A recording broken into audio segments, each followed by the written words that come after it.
Good afternoon and welcome. My name is Justin Hardman. I'm joining you today from Hong Kong, and it's my great pleasure to launch the first online streaming session we have as part of the 21st Century Online Conference post New Year's with Jaya, who's going to be sharing with us today leveraging tech to uplift your personal well-being. So I think a very important message as we go into a very busy part of the school year for the second half of the year. So over to you, Jaya. As with all of these sessions, please do chime in the chat, whether you're on YouTube or Facebook or LinkedIn, and we'll have time for Q&A at the end. Okay? All right, over to you, Jaya.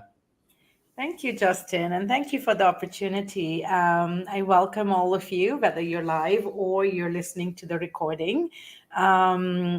And Happy New Year. And just like Justin said, yes, as teachers, we've had our winter break, but then it's going to be a long stretch till the summer. And so it's really important to take care of our health and well-being. And so here we go. So how can we leverage tech to uplift our well-being? And it's for all us busy teachers. So this is me. And I just want to tell you a little bit about me and how and why I'm interested in this. So just a little bit about what I enjoy doing. I enjoy writing, hiking, reading. I'm a certified kids yoga teacher. And I have, I am also, of course, I'm an international teacher. I've been teaching for full-time for about more than 14 years. And about last year in 2022, so now about 1.5 years ago, I got my certificate in health and wellness coaching. And the reason I got into it is about 5 years ago, I had a big, not a health scare, but I just really, I had back problem. My energy levels went way down. I was really concerned about my health, and I went to doctors. And what I really realized, I started reading up about it, and I really realized that just taking my health in my own hands, improving my diet, eating lots more vegetables, working out, and I had to remove gluten from my diet, so I am gluten intolerant. And all of this, I managed on my own, and my life changed drastically, like complete different. Now I go kayaking, I go hiking, I'm really active. I lead my school's hiking club. And so I think, and that's what I want to share, that our health is really in our hands. And if that's the one thing you take away, that should be it, that, it's us. It's not the doctors, the healthcare professionals. They are there to support us, but ultimately we have to really take ownership of our health and prioritize it.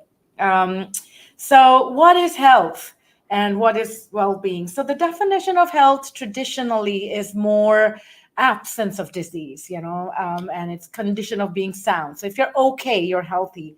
But well-being takes it a bit further, and it's a more positive definition where you're happy, healthy, and prosperous. And it's a bit more of awareness. So you feel happy, you feel healthy.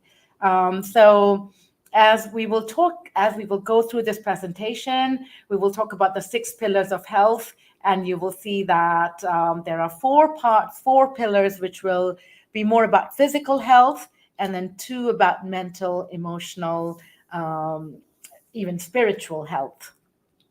And so I'm not going to talk about shiny new tech. That is not what this presentation is about. Just as we teachers, we talk about sound pedagogy. When we use technology in our class, it's always to support our teaching. It's always to enhance the learning. And that is the context I'm going to talk about technology in improving our health. So the most important thing is just like the curriculum and what we're teaching, and that is very important. The pillars of health are very important. So what are these pillars of health? There are 6 pillars of health that I'm going to talk about today. Eat well, hydrate, move, sleep, connect, and relax. And I guarantee that anybody who takes care of these 6 pillars of health, and of course, in some times of our life, maybe we're not eating so well, and but if we, take care of the other things, we can find a balance. We can't be perfect in all these 6 aspects at the same time. But as long as we are focused and we are making sure that we are paying attention to these 6 things, I can guarantee that we can all live a healthier lifestyle. If you have a health problem, it will get much better. Just these 6 basics. So let's get started with each of them. And what I'm going to do is, as we talk about each, I'm going to talk about some kinds of technology that will help support us in that aspect. So the first one is eat well. And there are many, of course, just the basic principle is not to follow diets. So I know we do that. I'm going on a diet, and we use the word diet as kind of depriving ourselves of food. And that's not what it is about. Then there are other misconceptions like more fat is bad. Lots and lots of research coming up that actually it's sugar and not very high quality carbs that make us fat. And again, fat is not bad. Somebody, we're not talking about weight here. I'm not a fan of monitoring our weight. I'm a fan of being fit. So can you walk up the stairs without feeling out of breath? Can you do activities that you enjoy?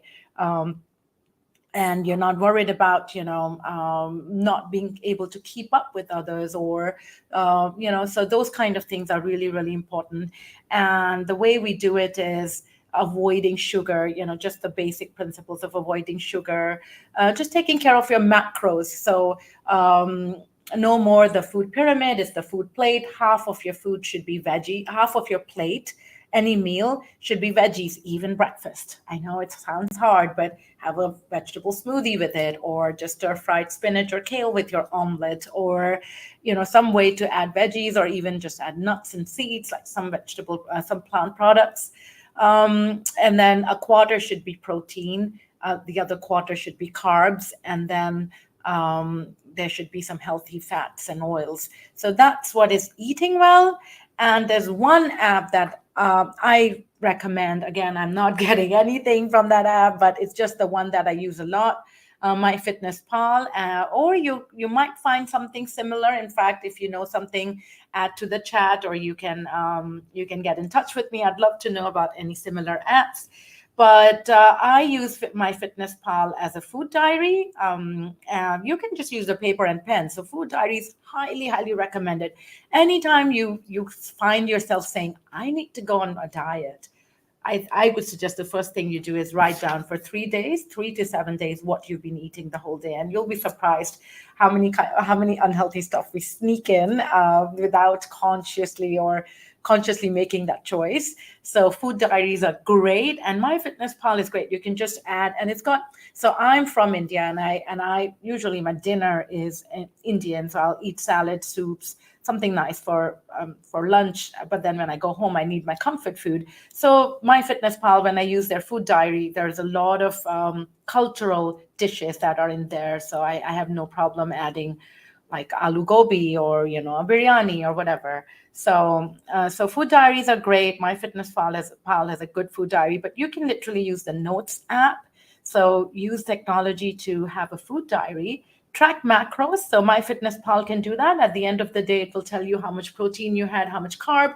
And so, for example, if you are consistently, your meals consist of like 60, 70, 80% carbs, that's not a good thing. You need to look at that. Again, of course, the first thing to look at is the quality of the carbs. So if it's something whole wheat, and vegetables have carbs too, or fruits have carbs too, but the quality shouldn't be white flour or sugar. So that's the first thing to cut down. But then also in general, if you're having too much carb, that means you don't have enough protein or fat or vegetables. So it's very important to track your macros as well. And of course, you can use MyFitnessPal to record workouts, and again, please do not count calories. It doesn't work like that.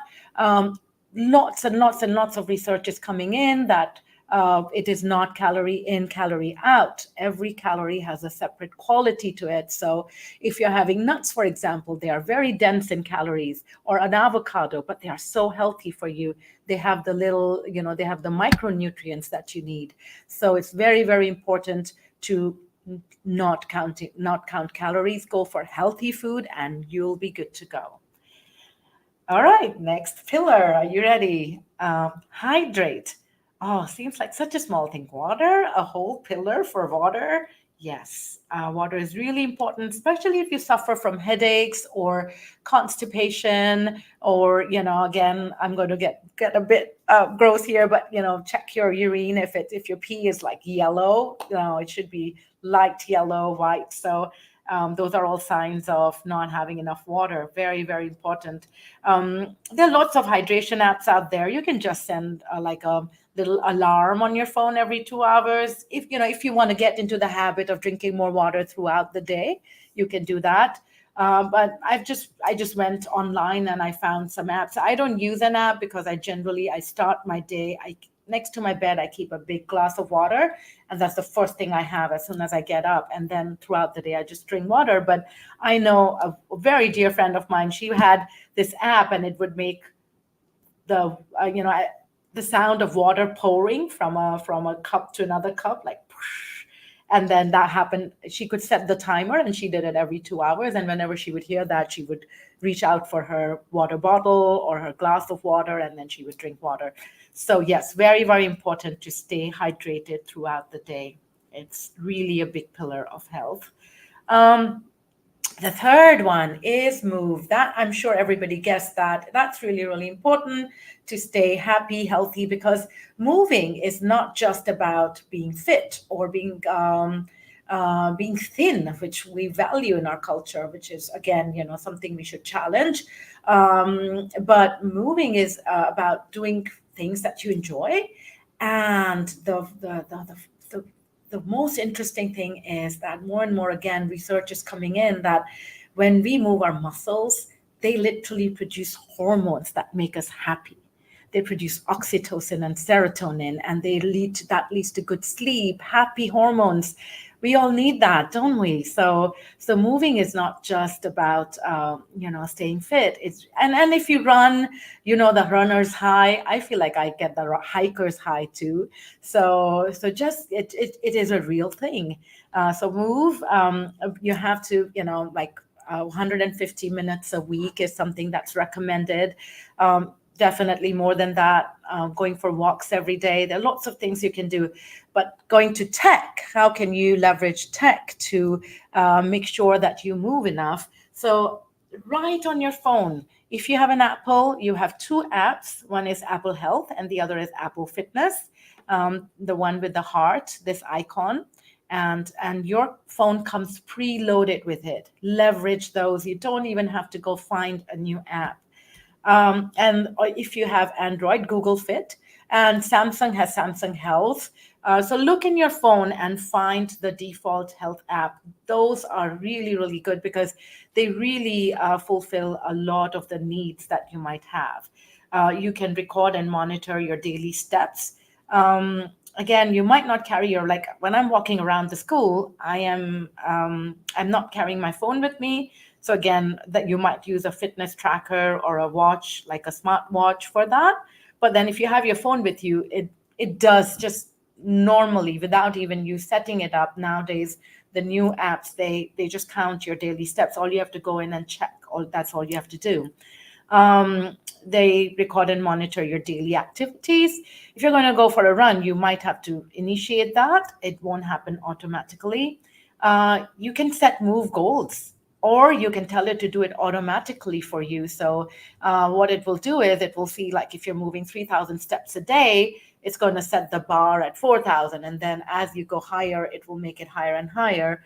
And the recommended step is 10,000. I know there's a story about where it came from, but honestly, anything above 7,000 is good. 10,000 is really, really good. And you can receive activity reminders. So my phone would literally tell me to move, or your fitness tracker can do that too. You can monitor your sleep, how many hours you slept. My phone reminds me every Monday to monitor my weight. Again, I don't recommend getting focused on weight too much, but it's always a good sign. If you're losing weight rapidly, it might be a sign of something. You might want to see a doctor. Or if you're gaining weight, then again, it's really important. For me, when I'm in times of stress, like report writing season and stuff, I eat. I tend to eat emotionally. So if I'm under stress in some way, I will eat. So I need to make sure that I'm looking at the number, so I'm not gaining too much weight. And then I know when I am out of that stressful period, I will go back to working on losing that weight. But please don't be obsessed by it. That is not a hallmark of good health. However, it's good to monitor it. It will help you monitor your periods for women, remind us to take meds, and any more. If you have any other ways you use your phone, let me know. Okay. And yes, of course, your phone can only do so much. You can have fitness and smartwatches as well. I've always had a fitness watch, but last year I lost mine and it was pretty new, and so I don't have one, and I'm still okay with it. So it's great to have one, but if you don't, like I said, your phone has enough. Um, it can do enough for you. So fitness watches. One is GPS tracking. Your phone can do that too, but again, you have to go to Google Maps and initiate that. I find it much better to do it through a fitness watch. If I'm going for a run or a hike. And just so you know, for Garmin, there's not a hiking function. Like when you choose to record your activity, you have to use it as walking, which was something when I found that out, I was quite surprised. However, it does as running, biking, golf, swimming, and a few other options. It also helps you save battery on your phone, because if you are doing a workout, like if I go for a hike, it's for 4 or 5 hours. It just takes away too much battery. Well, if I'm tracking it on my phone, fitness watches or smart watches can help you monitor your sleep, heart rate. That's another good one, especially if you need to, for if you have a health condition or you want to see your maximum heart rate if you're new to working out. So usually it is, I think it's 160 minus your age. So there's a number you can look up online. So you need to, that is the maximum you should, your heartbeat should go. So that is something you can keep track of. So for example, you don't feel scared, oh, my heartbeat is going too fast. If it is below the maximum it can go, you're good. Um, More accurate step count. And you can sync the data from your Garmin, for example, or from any of these smartwatches to your phone app that you use. So you can have one app where you're collecting everything, your step count, your activity, your sleep, your heart rate throughout the day. All these things can be all in one app, because who wants to see 5 different apps for different things? Um, it helps you save batteries. Again, like I said, you don't have to. Some of you might want a lot of data points, and yes, it's great to have a smartwatch for that. But if you really feel like you'll be bogged down by too much of these numbers and you really don't care about them so much, you don't have to have a fitness watch. Your phone can do enough, and basically the focus is on the pillars.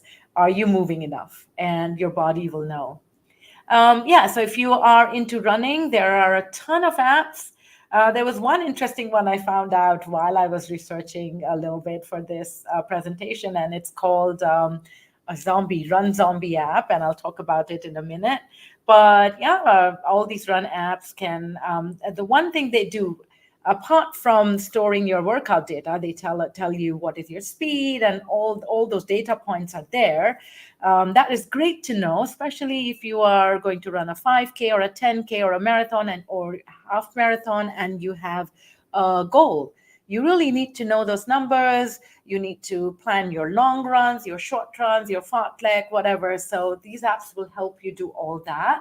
or even just, okay, how much time, what speed. If you want simple data, it has simple. So you can do all that, but then it also connects with others. You can post, you can comment on, encourage each other. You can take part in running challenges. I think those are good, if that motivates you, this is the great way to leverage these apps.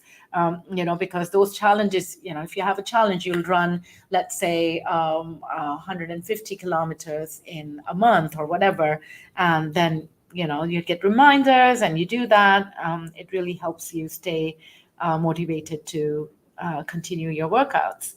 There are guided workouts, especially an app like Couch to 5K. And that means you're new to running, and you really need guided workouts because a lot, when you start running, you do you run a little bit and then you walk. You do that run walk, and it can really help you build up your running stamina. So you need those guided workouts. You can sync it with your music app, so you can play music as you go, as you run. So whatever you use, whether you use YouTube Music or you use any other apps. And then the one that I talked about, Zombies Run, it's got fantasy elements, it's got stories, and they don't call it runs, they are missions. And sometimes the zombies are after you and you have to run faster. So if that rocks your boat, that might be an app that you might want to look into. And then Garmin and Fitbit give you a lot of rich data points, live tracking. They've got really robust features that you can use. And then there are other apps for biking, hiking, and walking. Strava can do all.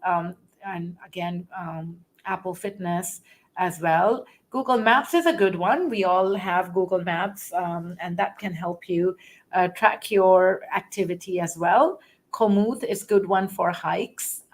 Outdoor Active is good for hiking and biking, and Gaia GPS as well. So these are some good apps. For yoga, you can find so much info out there, but there is this app called Down Dog, which somebody recommended, and I used it, and I really liked it. And then one of the most popular channels on YouTube is Yoga with Adriene. So if you want to try out yoga, you've never done it, these are the two resources I would suggest, because there's so much out there that it can get a bit confusing. More resources, you can use strength training apps. And there's one that I used when I started working out. It was called the 7-Minute Workout. And it was a great app because it was just 7 minutes, and I could do it before I went to work. As busy teachers, we really don't have time to go for a full run sometimes, or weekends, or we are with family. So a 7-minute workout really goes a long way in keeping us fit. So you can do just a 7-minute workout, turn on the app, it'll tell you some crunches, some lunges. You can do push-ups. There are modified versions of push-ups if you're new to it. So those apps are really, really good. So look up 7-Minute Workout if you're new to working out and you are very busy. Then you have gym workouts. You can look for apps for that if you're going to work out in a gym. And me personally, I either go outdoors, so I go kayaking, I go hiking, walking, or running, or if I work out, or I prefer my home workouts. I don't usually go to gyms for workout, or not usually, I never go to gyms. But you have to find what works for you. And what I really like about home workouts is that you can screen mirror YouTube. And so I have the TV in front of me, so I'm not squinting and looking into the little screen of my phone. So please use screen mirroring if that is something. It has really changed my life. I use screen mirroring, and the videos, I use YouTube videos, and I'll share a little bit more about that in a bit. So here we go. So what are my favorite YouTube channels that I use for home workouts? One is from a lady called Pamela Reeve. She's from Germany, and she has an app called Pam, and she posts on Instagram. So she gives you a schedule for the week that you can follow. And then there are different schedules. There's one for beginners, there's one for advanced, there's one for dancing. So there's one for fun. So she's got different schedules for everybody's needs.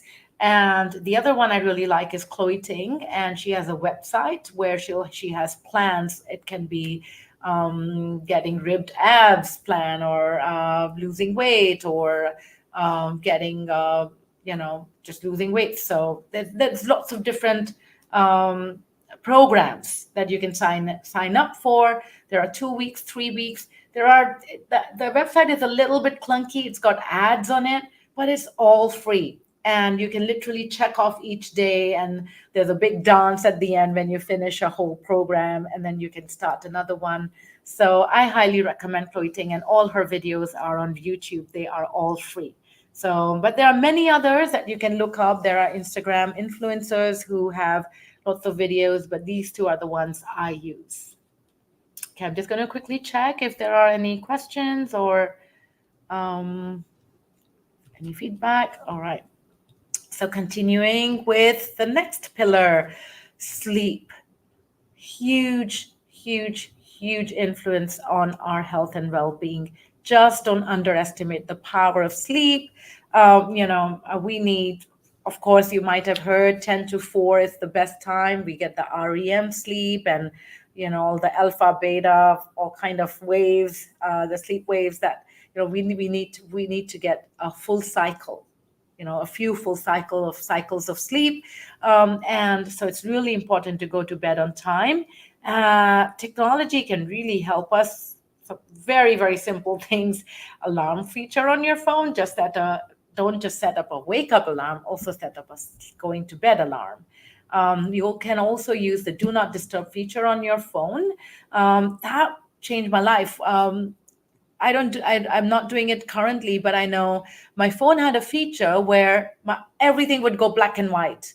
So if I had set my bedtime at 10, and after 10, if I picked up my phone, everything was black and white. A reminder that, okay, this is not the thing you should be doing at the moment. And so I would, it would really encourage me to put my phone away.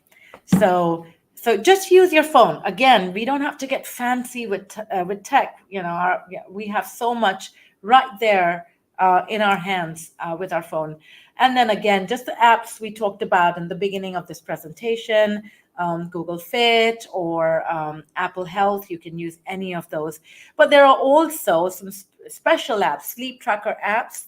Some of them are paid, and they have advanced features. They can tell you if you're snoring, and that might be good. If people have told you you snore, then you might look into sleep apnea, or how deep your sleep is. So if you want to go deeper into that, you can do that. But also your wearable, your fitness watches and your smart watches can do that without having to install any special apps.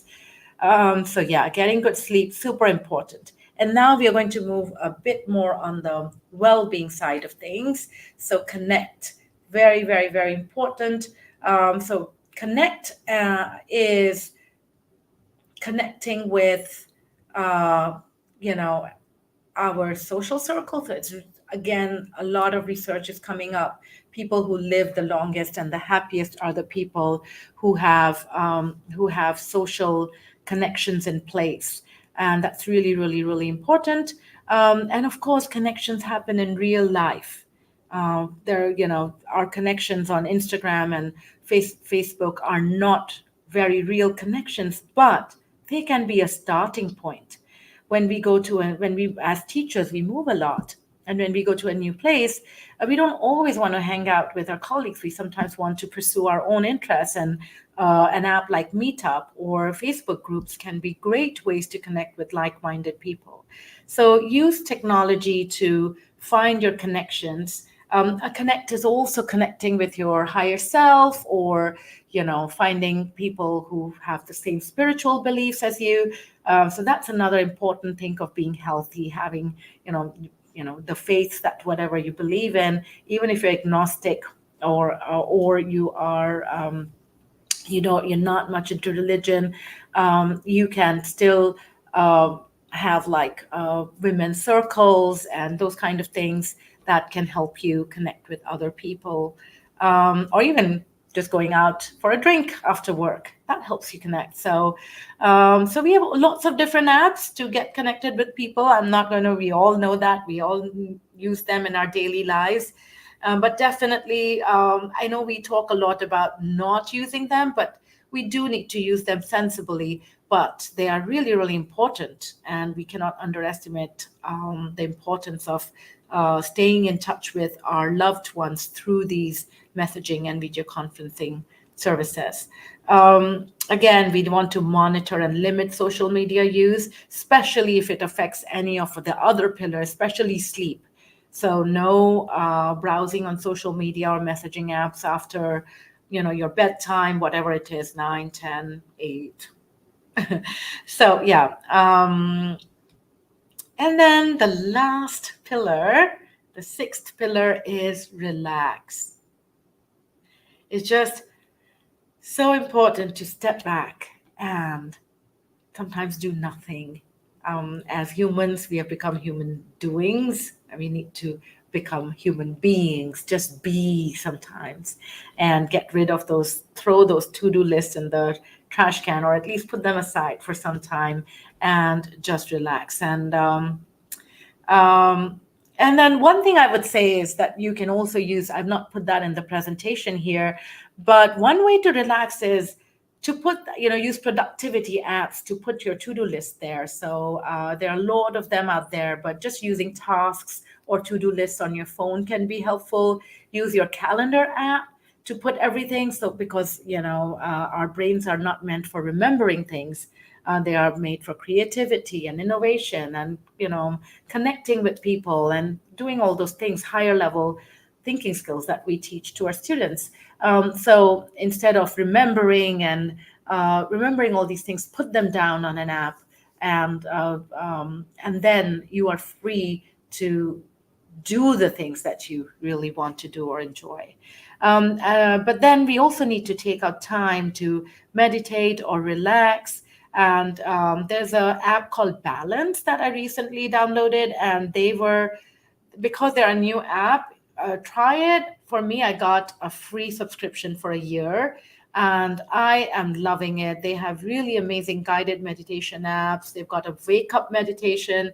If I'm feeling a bit lazy and I snoozed my alarm, I'll just turn that on, and for 5 minutes, the voice is very soothing. You can choose the voice. It's very, very personalized. So I like that feature of it. And then Headspace is an app that has been around, the longest, and it's the most well-known. So that's another app that you can download, and it's got really good relaxation and meditation videos or audios. Journaling is a great way to relax. It really helps clear your head. You can use journal apps. You can just use the Notes app. Sometimes I just use a voice note. Like if I'm out for a run or a walk and something comes to my head, or I'm mulling over something, I'll just take a quick voice note about it. I took a few voice notes about this when I volunteered to do this presentation, and then when I sat down, I had all the materials that I thought about. I just had to listen to them, and I could plan my presentation. So it really helps you take ideas down into something more concrete, so your brain can relax. To-do lists are great, like I just mentioned, and Google Keep or Apple Notes. So those are great apps for you to help you focus on just being and in spending time with your family. These are some of the YouTube channels that some of them I have used. The Honest guys have a good guided meditations that I have used. I'm a big fan of Eckhart Tolle. If you've not read his book, The Power of Now, I highly recommend it. It's not an easy read. It took me, I think, maybe 1 or 2 years to read the book cover to cover, but it's definitely worth it. It really lays down the fundamentals of mindfulness. So he doesn't talk about meditation so much as mindfulness. And it just, for me, it just changed the way I live. Profound impact on the way I see things, the way I live, and the way I don't take so many things as seriously as I did before. So Eckhart Tolle, highly recommended. I know Hay House, Louise Hay. She's a well-known personality in this field. So you could look up her. I think she has affirmations as well, those kind of things. If that is something you're interested in, I know I have a few of her videos saved on my playlists. And then Meditative Mind. I've not used it, but it's the one with the biggest number of subscribers on YouTube. So I thought I'll put it here. Um, so that's that, or you could just even turn on your timer. Just little tech, it goes a long way as well. So just a simple timer of 5 minutes, and then you can just sit and let the thoughts come or not come. Let them come and go, and just sit with them or without them. So that's a great way to go as well. That's it from me. What I'm going to do is I am going to go back, and I'm just going to remind you that if you want to get in touch with me, these are the ways. I'm on LinkedIn as Jaya Hiranandani. I'm on X, though I'm leaning more towards using LinkedIn more, but I'm still on X, formerly called Twitter, as Miss Hiranandani. And I also have a blog which I occasionally update. It's also jayahiranandani.wordpress.com. So you can get in touch with me. I would love to hear from you. And the last thing I want to do is to ask you to think about, or get a paper and pen and think about 2 or 3 things that you would do, or even just one thing you would do after this presentation is over today or this week to improve your health and well-being, and what kind of tech you will use.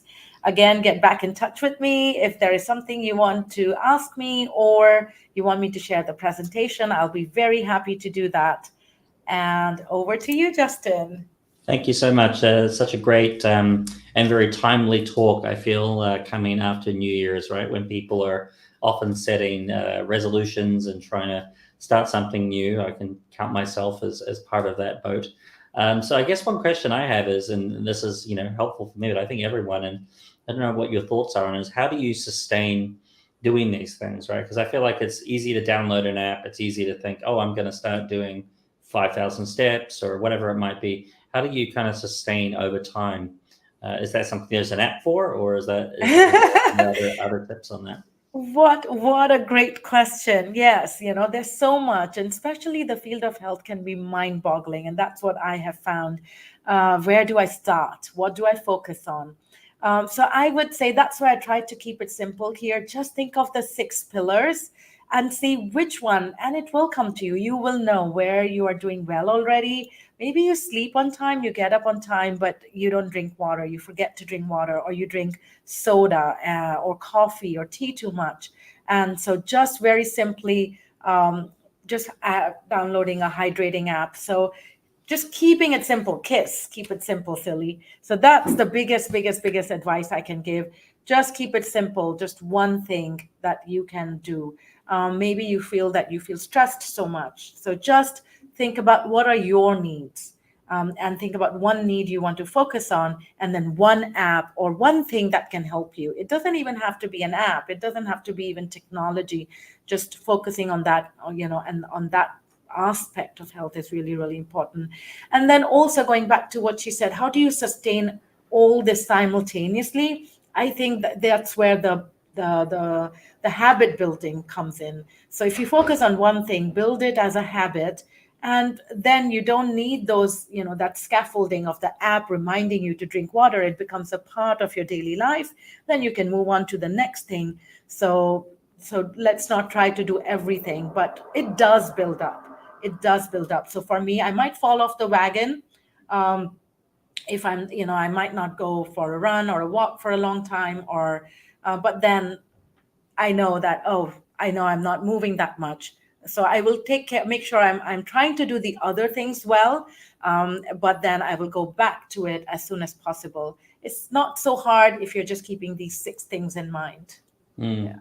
One thing I found helpful is, because one thing that apps do well, right, is they track data. So even if you're not necessarily doing something, particularly with a phone, right, it knows whether you're walking or not, or whether you're doing this or that. And so maybe it's helpful sometimes to do like a check-in. So I try and do like a once every 2 months, just review, what have I done or what have I not done? And I think that's a helpful kind of protocol to build into the Absolutely. process. All that data is no use until we are looking at it and learning from it. Yes. Yeah. And I think another thing too is it's anything that can just make, like, it should make your life easier, right? And like simple things sometimes can do it. I know one thing I'm supposed to do is like track blood pressure, right? That's a family history thing. And so I got a new monitor that when I do it, it just automatically uploads to the app. So I don't need to like manually key it in. And it's just a simple thing like that just makes it so much easier and more likely that you'll actually do it, as opposed to adding like another thing that you need to do.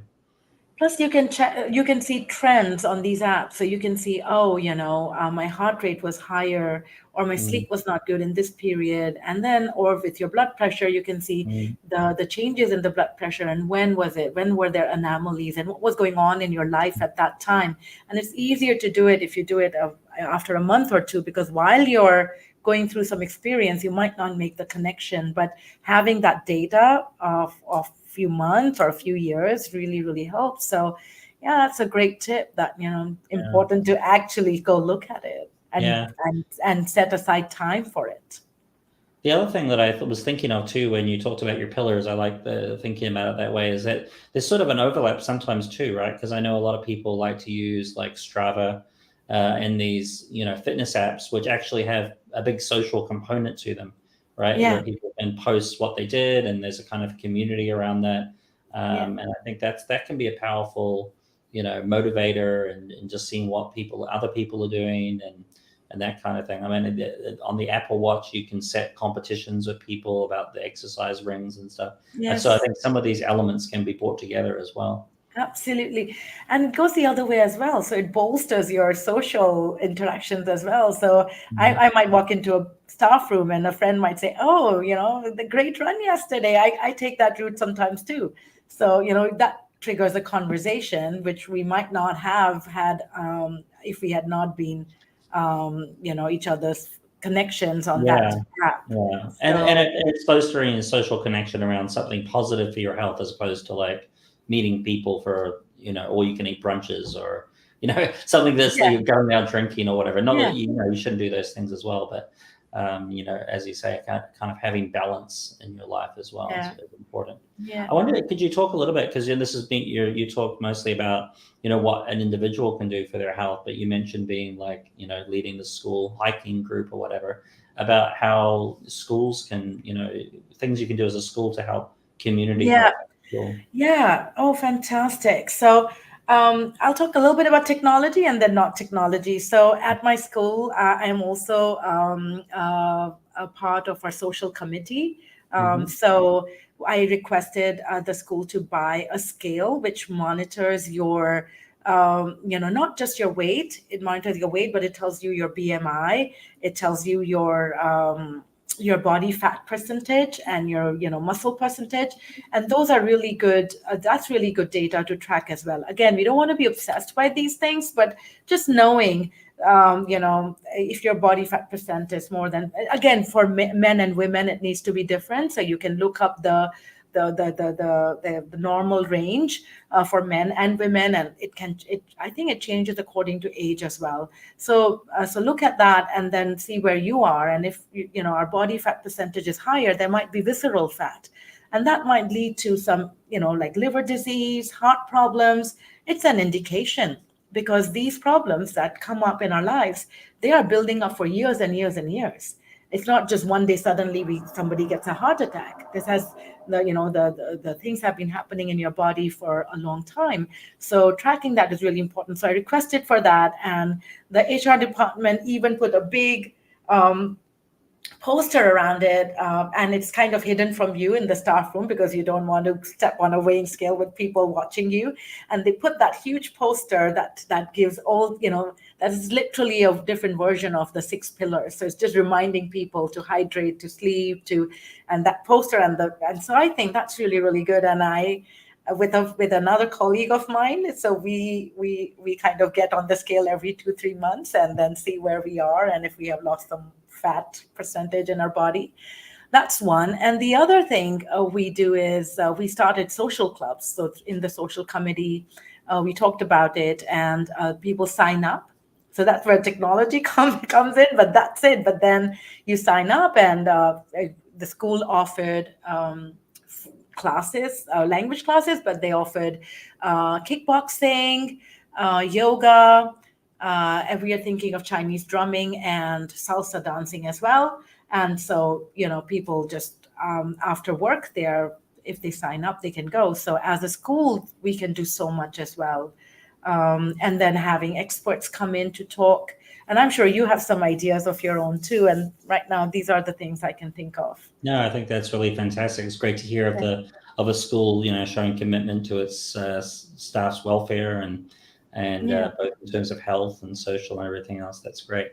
So it's been great hearing your talk today, Jaya, and having a quick conversation with you as well about it. I think it's such an important topic and something that we should all be thinking about.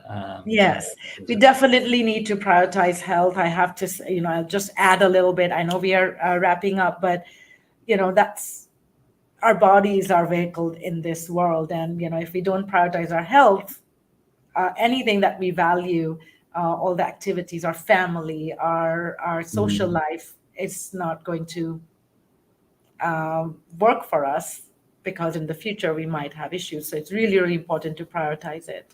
Yes. Absolutely. Yeah. Well, thank you for propagating that message. We appreciate that. Yeah. Okay. All right. Thank you so much. All right. Cheers. Bye. Bye.